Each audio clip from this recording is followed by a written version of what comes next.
Hello everybody, welcome to this week's edition of Northwest Quadrant Wealth Management e-News. Thanks for joining us. So we certainly got a lot of economic data last week that made the equity markets and the bond markets quite exciting. And we're going to talk about that, and then Josh is going to talk a little bit about the asset allocation that we have and why it's so important to stay diversified. So we got inflation data last week that continues to show inflation rolling over and heading lower. The week before, we got an unemployment report that I think surprised everybody. In fact, unemployment went down by 0.2%. So unemployment is unbelievably low, historically low. We have inflation rolling over. And then the Fed came out this week and left interest rates unchanged. And then in his press conference, not only did Jerome Powell say that most likely they were done, there was some sort of hint in there that they might be cutting rates.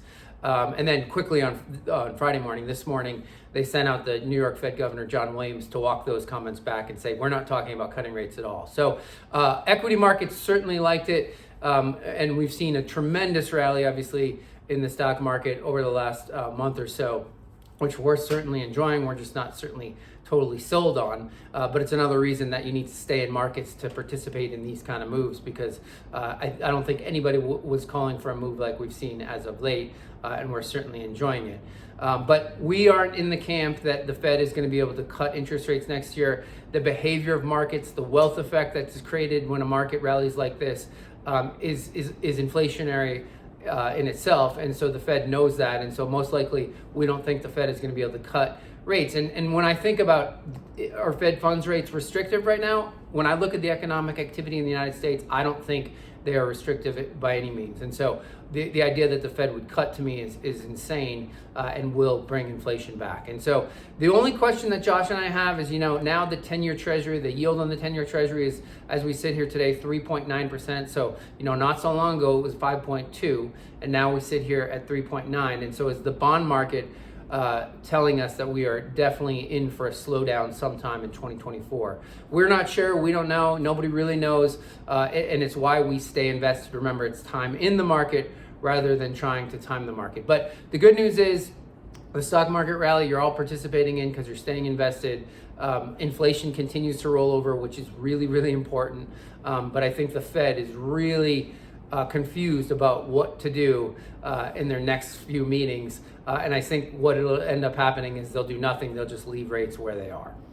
And, this is a great time. We don't want to take a victory lap too soon, and certainly not ready to dance on anybody's graves. But the outperformance of small caps, particularly over the last month, I think highlight the importance of asset allocation, only because, so many emails throughout the course of the year about why do we own this never really seems to go up. Remember, last time we experienced dramatic outperformance for our asset allocation like this, it was essentially 8 months ago at the end of March, and we gave it all up in the course of 5 or 6 days during the midst of the so-called banking crisis.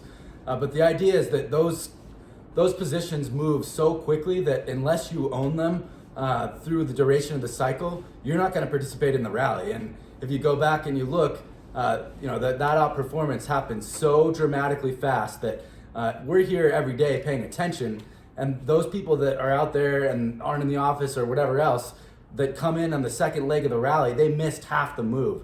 And that's the whole idea, is why you have to own those positions throughout the duration of the cycle. And I think when you go back and you look, the performance since March of 2020, since we really, the last time we really rebalanced, those positions are beating the S&P by around 3.5% annualized over the last 3 years.